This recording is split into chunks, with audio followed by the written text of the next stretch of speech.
राजस्थान के रेजिस्टन में एक ऐसा मंदिर है जहां मां का चमत्कार आज भी महसूस किया जा सकता है। ये मंदिर सिर्फ एक धार्मिक स्थल नहीं बल्कि भारत की शक्ति और आस्था का प्रतीक भी है। हम बात कर रहे हैं टैनोट माता टेम्पल की, जो इंडिया पाकिस्तान बॉर्डर के पास स्थित है। ये कहानी सिर्फ भक्ति की नहीं बल्कि विश्वास, चमत्कार और देशभक्ति की भी कहानी है। टैनोट माता का इतिहास।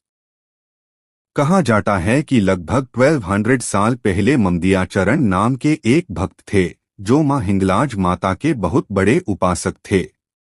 उनके कोई संतान नहीं थी, इसलिए उन्होंने मां से प्रार्थना की।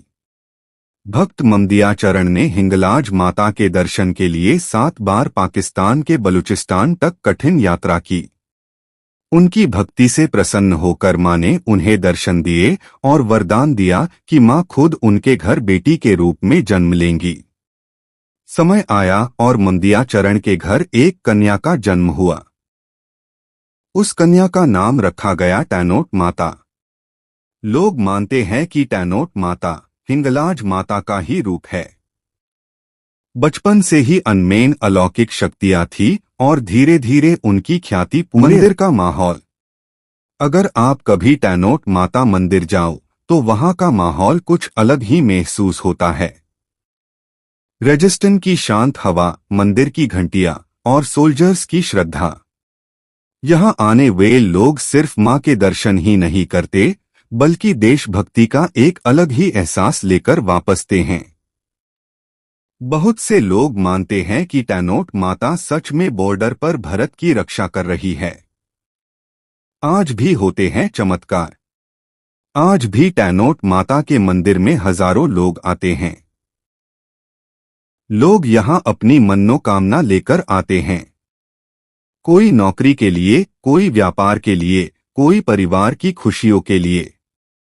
और कई लोग कहते हैं कि मां उनकी हर मनोकामना जरूर पूरी करती है। इसी वजह से टैनोट माता को बॉर्डर वाली माता भी कहा जाता है। Emotional ending. दोस्तों, टैनोट माता की कहानी ह्यूम एक बहुत बड़ा सबक देती है। जब इंसान का विश्वास सच्चा होता है तो भगवान खुद उसकी रक्षा करते हैं। थार डेजर्ट के बीच खड़ा टैनोट माता का मंदिर ह्यूम याद दिलाता है कि भक्ति और देशभक्ति दोनों एक ही शक्ति के रूप है। जहां एक तरफ मां टैनोट का आशीर्वाद है, वहीं दूसरी तरफ हमारे जवान देश की रक्षा कर रहे हैं। इसलिए जब भी टैनोट माता का नाम लो तो सिर्फ मां को ही नहीं बल्कि हमारे वीर सोल्जर्स को भी प्रणाम जरूर करो।